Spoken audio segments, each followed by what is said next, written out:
بسم اللہ الرحمن الرحیم۔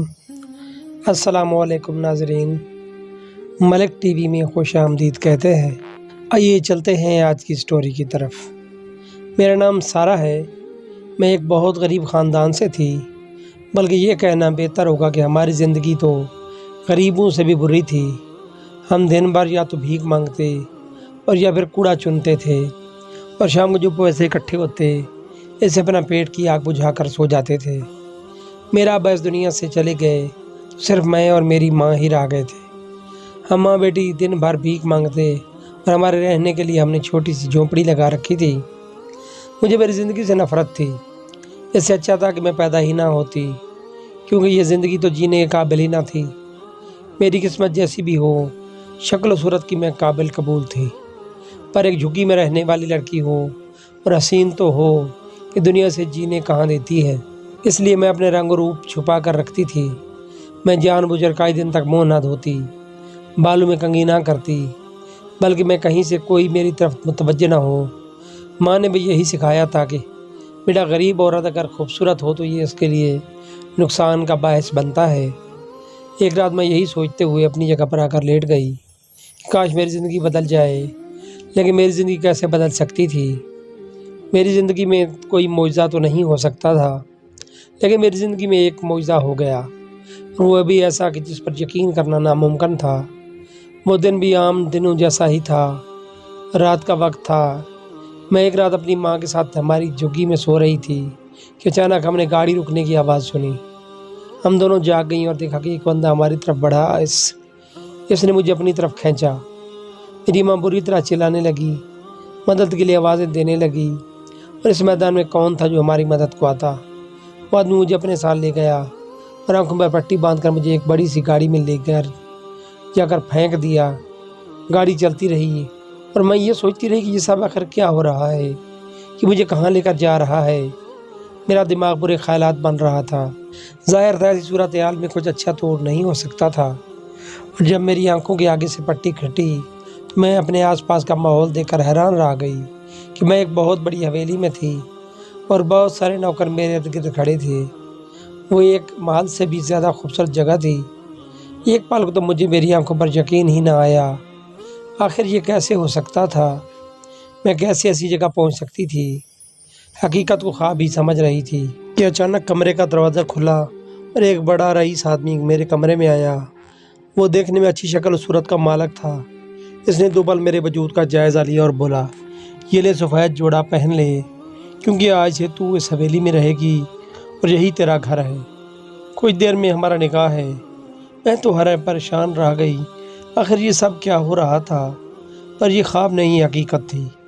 وہ شخص مجھے اتنا کہہ کر وہاں سے چلا گیا اور ان عورتوں کو جاتے جاتے اشارہ کر کے گیا کہ اس کو تیار کرو، اور انہوں نے مجھے تیار کیا اور باہر لے کر آئی تو باہر ایک مولوی صاحب اور کچھ لوگ بیٹھے تھے۔ وہاں 2 عورتیں بھی موجود تھیں جو بہت حسین تھیں۔ وہ مجھے دیکھ کر آپس میں کچھ باتیں کرنے لگیں، اور جو شخص مجھے کپڑے دینے آیا تھا اس کی نظریں تو مجھ سے ہٹ ہی نہیں رہی تھیں۔ مجھے پتہ چلا کہ اس کا نام عباس علی خان ہے، وہ اس حویلی کا مالک ہے۔ چند ہی منٹوں میں مجھے اس کے ساتھ بٹھا دیا گیا۔ مولوی صاحب نے ہمارا نکاح پڑھا دیا۔ میں ان پڑھ تھی، اس لیے مجھ سے نکاح نامے پر انگوٹھا لگوایا گیا۔ مجھے کہا گیا آج سے یہ میرا شوہر اور میں اس کی گھر کی بہو ہوں۔ بعد میں ہم لوگ واپس اسی کمرے میں چلے گئے۔ میں بہت ڈری ہوئی تھی اور مجھے میری ماں کا بہت خیال آ رہا تھا، جانے وہ کس حال میں ہوگی، کہاں ہوگی۔ وہ کس شخص کے کمرے میں داخل ہوا اور میں بستر سے ہٹ کر کمرے کے کونے میں جانے لگی۔ وہ مجھے دیکھ کر ہنس دیا اور کہنے لگا کہ مجھ سے ڈرنے کا تمہارا کوئی جواز نہیں بنتا، چپ چاپ آ کر بیڈ پر بیٹھ جاؤ۔ اور میں نے ڈرتے ہوئے کہا کہ میری ماں کہاں ہے؟ اس نے کہا کہ تمہاری ماں کو کوئی نقصان نہیں پہنچایا گیا، اور اگر تم چاہتی ہو کہ اسے کوئی نقصان نہ پہنچایا جائے تو تم چپ چاپ اس گھر میں رہو اور جو تمہیں کہا جائے وہ کرتی جاؤ۔ وہ جو عورتیں باہر کھڑی تھیں اس میں سے ایک آپ کی بیوی ہے، نہ تو آپ پھر مجھ سے نکاح کیوں کیا، اور میں ہی کیوں؟ آپ کو تو کوئی اور بھی مل سکتی تھی۔ میں بول ہی رہی تھی، ایک زوردار تھپڑ سے مجھے خاموش کروایا گیا، اور پھر عباس علی خان کسی پاگل جنونی کی طرح گرجا تھا، میں نے تمہیں یہاں اس لیے نہیں بلایا کہ تم مجھ سے سوال جواب کرو، تم سے نکاح کیا ہے، اس کو اپنی خوش قسمتی سمجھو۔ نہ یہ کام تو بنا نکاح کے بھی ہو سکتا تھا۔ اب چپ چاپ بیٹھی رہو، مجھے فضول باتیں سننے کی عادت نہیں ہے۔ جتنا جلدی تم سب کی بات ماننے کی عادت ڈالو گی اتنا ہی تمہارا کم نقصان ہوگا، ورنہ دیکھ لینا کہ یہاں پر رہنے والے تمہیں کس حال میں رکھتے ہیں۔ میں ساری رات روتی رہی، سوچتی رہی کہ آخر میرے ساتھ کیا ہو گیا ہے۔ صبح حویلی کی ایک پرانی نوکرانی میرے کمرے میں آئی، مجھے کہا کہ میں تیار ہو جاؤں۔ اس کے ہاتھ میں بھی میرے لیے پھر سے ایک سفید جوڑا ہی تھا۔ اس نے مجھے کہا کہ پہلے تو تم روتی کیوں ہے؟ تو اس حویلی میں آ گئی ہے اور اس حویلی کی مالکن بن گئی ہے۔ اب تو رونے کے نہیں بلکہ ہنسنے کے بجائے یہاں پر بیٹھی رو رہی ہے وہ۔ پر یہ کیسے ہو گیا؟ یہ لوگ مجھے جانتے تک نہیں اور ایک ہی رات میں مجھے اٹھا لائے اور مجھ سے نکاح کر لیا۔ مجھے اس کی سمجھ نہیں آ رہی ہے۔ اس نوکرانی نے مجھے کہا کہ تجھے سب کو سمجھنے کی ضرورت ہی نہیں ہے، تو بس یہ سمجھ تو ایک خوبصورت خواب میں آ گئی ہے، جو چاہے گی تجھے ملے گا، 1000 طرح کے کھانے، خوبصورت کمرہ اور قیمتی لباس۔ اب اس سے زیادہ تجھے اور کیا چاہیے؟ یہ بتا، کیا تو نے اپنے لیے یہی زندگی نہیں چاہیے تھی؟ میں سوچ میں پڑ گئی کہ ہاں میں نے چاہی تو تھی، پر یہ نہیں پتا تھا کہ میری دعا قبول ہو جائے۔ میں نے ان حالات کو قبول کر لیا اور جیسا وہ لوگ مجھے کہتے تھے ویسا ہی کرتی۔ بس بہت باتیں نہیں کرتا تھا، بہت غصے والا انسان تھا، لیکن وہ بلا وجہ غصہ نہیں کرتا تھا۔ اگر اس کی میں ہاں ملاتے رہو تو وہ ٹھیک رہتا تھا۔ میں نے بھی یہی کیا اور کچھ باتیں وہاں بہت عجیب تھیں۔ اس حویلی کا کوئی بھی شخص مجھ سے بات نہیں کرتا تھا سوائے نوکروں کے، یہاں تک کہ وہاں کی عورتیں بھی مجھے نہیں بلاتیں۔ عباس بھی مجھ سے کوئی خاص بات نہیں کرتا تھا۔ اور دوسری عجیب بات یہ کہ میرے پہننے کے لیے ہمیشہ صرف سفید کپڑے ہی رکھے جاتے تھے۔ حویلی کی مالکن تھی کہ پھر میں اپنی مرضی کے کپڑے کیوں نہیں پہن سکتی تھی؟ یہ بات میں نے اس نوکرانی سے کہہ دی۔ اس نے کہا غلطی سے تم کسی رنگ کے کپڑے نہ پہننا، نہیں تو تمہارے ساتھ بہت برا ہوگا۔ پھر میں سوچ میں پڑ گئی کہ ایسا بھی کیا ہو جائے گا؟ میرے کپڑوں سے کسی کو کیا واسطہ؟ یہ لوگ تو مجھے بلاتے بھی نہیں، مجھ سے بات بھی نہیں کرتے۔ مجھے جس کمرے میں رکھا گیا تھا اس کمرے کی الماری سے مجھے ایک سرخ رنگ کا سوٹ مل گیا جس کو میں نے پہن لیا۔ جب رات عباس میرے کمرے میں آیا، میں بہت حسین تھی، اس کو دیکھ کر مسکرائی اور اس کے چہرے سے مسکراہٹ غائب تھی۔ وہ بنا سوچے بنا سمجھے آگے بڑھا اور مجھے ایک تھپڑ دے مارا۔ میں زمین پر جا گری۔ وہ چلانے لگا کہ تم نے یہ کپڑے کیوں پہنے؟ جب تمہیں کہا گیا تھا کہ تم نے سفید کپڑے کے علاوہ کوئی کپڑا نہیں پہننا، تم نے یہ رنگ کیوں پہنا؟ وہ مجھے بری طرح مار رہا تھا، مجھ پر تھپڑوں کی برسات کر رہا تھا اور میں چیخ و پکار کر رہی تھی کہ کوئی بھی مجھے بچا لے۔ میری چیخ سن کر حویلی کے کچھ نوکر اور اب اس کی ماں اس کے کمرے میں آ گئی، اور تب تک میں بے ہوش ہو چکی تھی۔ جب جاگی تو دیکھا میرے جسم پر سفید لباس تھا۔ میرے پاس ایک ڈاکٹر کھڑا تھا اور سب کے چہرے پر خوشی تھی۔ ڈاکٹر کا کہنا تھا کہ میں امید سے ہوں اور سب اس بات سے بہت خوش تھے۔ اس حویلی کے نوکروں نے میرا بہت خیال رکھا۔ عباس کا حکم تھا کہ میرے کھانے پینے میں کسی بھی طرح کی غفلت نہ ہو، اور اگر کسی دن غفلت ہو جائے تھی تو سارے نوکروں کی کلاس لگ جاتی تھی۔ عباس نے مجھے کبھی محبت نہیں کی اور وہ میرا خیال رکھتا تھا۔ ان 9 مہینوں میں اس نے مجھ پر دوبارہ کبھی ہاتھ نہ اٹھایا اور میرے کھانے پینے کا بہت خیال رکھا۔ اگر مجھے ذرا سا بھی درد محسوس ہو تو وہ مجھے فوراً اسپتال لے جاتا۔ میں سوچنے لگی کہ شاید اس کو بھی مجھ سے محبت ہو گئی ہے، کیوں نہ ہو محبت، آخر کو میں اس کی بیوی جو تھی۔ وہ دن بھی آ گیا جب مجھے اللہ تعالیٰ نے ایک چاند سے بیٹے سے نوازا اور میری حالت بہت بری تھی۔ میرا بیٹا تو خیریت سے تھا، اس دنیا میں آ گیا تھا، پر میری طبیعت بہت خراب تھی۔ میرا بیٹا حویلی میں ہی پیدا ہوا تھا، پر دائی کا کہنا تھا کہ لڑکی کو فوراً اسپتال لے جاؤ کیونکہ اس کی حالت ٹھیک نہیں ہے۔ پر جیسے دائی کی بات تو کوئی سن ہی نہیں رہا تھا، اس کو اس کے پیسے دے دیے گئے اور وہاں سے جانے کا کہہ دیا گیا۔ جو بس مجھے ذرا تکلیف ہونے پر بھی فوراً اسپتال لے جاتا تھا، اب میری طرف دیکھ بھی نہیں رہا تھا۔ میں نے بمشکل کہا کہ مجھے اسپتال لے جائیں، مجھے بہت درد ہو رہا ہے، تو وہ ہنس دیا اور کہنے لگا اب تمہیں درد ہو یا تم مر جاؤ، اس سمے کیا جو ہمیں چاہیے تھا وہ تو ہمیں مل گیا ہے۔ میں حیران و پریشان رہ گئی کہ آخر یہ سب کیوں کہہ رہا ہے۔ میں نے کہا مجھے میرا بیٹا دو، میں اسے دیکھنا چاہتی ہوں۔ تو پھر سے ہنس پڑا اور کہنے لگا کہ میں اپنے بیٹے پر تم جیسی نیچ اور گندی عورت کی نظر بھی پڑنے نہ دوں۔ جھگی والی اور میرے بیٹے کو ہاتھ بھی لگاؤ، میں یہ گوارا نہیں کر سکتا۔ میں حیران و پریشان رہ گئی۔ میں رونے لگی، چلانے لگی۔ میرا درد ایک طرف، اس وقت ایک ماں کا درد بہت بڑا تھا۔ اس کو بیٹا دیکھنے میں بھی نہیں دیا جا رہا تھا۔ جس نے کہا کہ میری بیوی کی مجھ سے شادی ہوئی 10 سال گزر گئے ہیں اور اللہ نے ہمیں اولاد سے نہیں نوازا۔ پھر ایک منت مانی اور ہمارے خاندان کے پیر صاحب نے ہمیں کہا کہ اگر میں کسی فقیر اور بے سہارا لڑکی سے شادی کرتا ہوں تو اس سے مجھے بیٹا نصیب ہو جائے گا۔ اس رات میں سڑک پر جا رہا تھا کہ مجھے تمہاری چھوٹی سی جھگی نظر آئی۔ اس چھوٹی سی جھگی میں بیٹھی تم چاند کی روشنی میں، تمہارا چہرہ چمک رہا تھا۔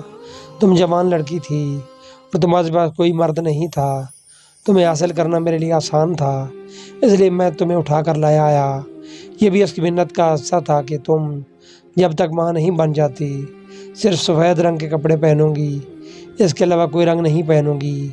مجھے جو چاہیے تھا وہ ہمیں مل گیا، اب ہمیں تمہاری کوئی ضرورت نہیں ہے۔ اب اس نے میری طرف چند روپے اچھالے اور مجھے نوکروں سے کہہ کر اس گھر سے نکلوا دیا۔ میں رات کے وقت بارش میں سڑک پر پڑی رو رہی تھی، چیخ رہی تھی کہ میرے ساتھ ایسا نہ کرو، مجھے میرے بیٹے سے ملنے دو، لیکن کوئی میری پکار نہیں سن رہا تھا۔ میری طبیعت اتنی خراب تھی کہ مجھے لگا میں مر جاؤں گی اور میں بے ہوش ہو گئی۔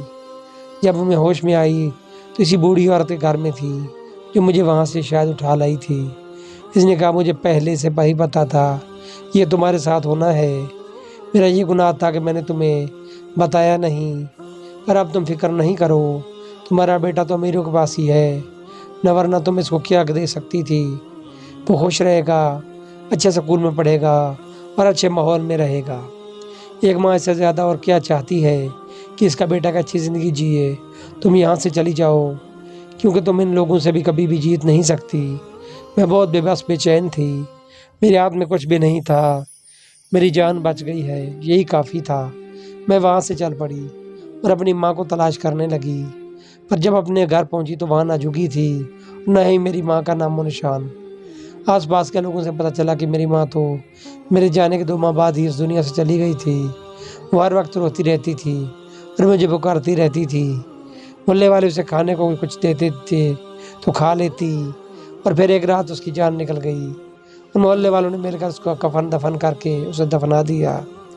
میری زندگی میں آنے والا یہ موڑ واقعی ایک خوبصورت جیسا تھا جو اب ٹوٹ چکا تھا۔ میں واپس اپنی دنیا میں لوٹ آئی تھی اور اب پھر سے وہی کام کرتی کہ میری زندگی میں پھر سے پہلے جیسی ہو گئی تھی۔ اس بات کو 22 سال گزر گئے۔ حویلی میں اب بہت کم لوگ رہتے تھے۔ وہاں کا بڑا صاحب بستر پر پڑا رہتا تھا اور اس کا بیٹا جلیل اب سارے معاملات دیکھتا تھا۔ جلیل کی ماں کو ہمارے بھی 3-4 سال گزر چکے تھے۔ سر جلیل کئی سالوں سے نوٹ کر رہا تھا کہ ایک بوڑھی عورت ہمیشہ سے اس کی حویلی کے دروازے پر بیٹھی ہوتی تھی، جس نے اپنا چہرہ چھپا رکھا ہوتا، یعنی جب بھی وہاں سے گزرتا تو اس کے ہتھیلی میں کچھ رکھ دیتا تھا اور وہ صرف اپنی آنکھوں کو دباتے ہوئے اس کو غور سے دیکھتی رہتی۔ وہ کبھی ہمت نہیں کرتی، پر معلوم ہوتا کہ وہ اس کے ساتھ ہاتھ پھیرنا چاہتی تھی۔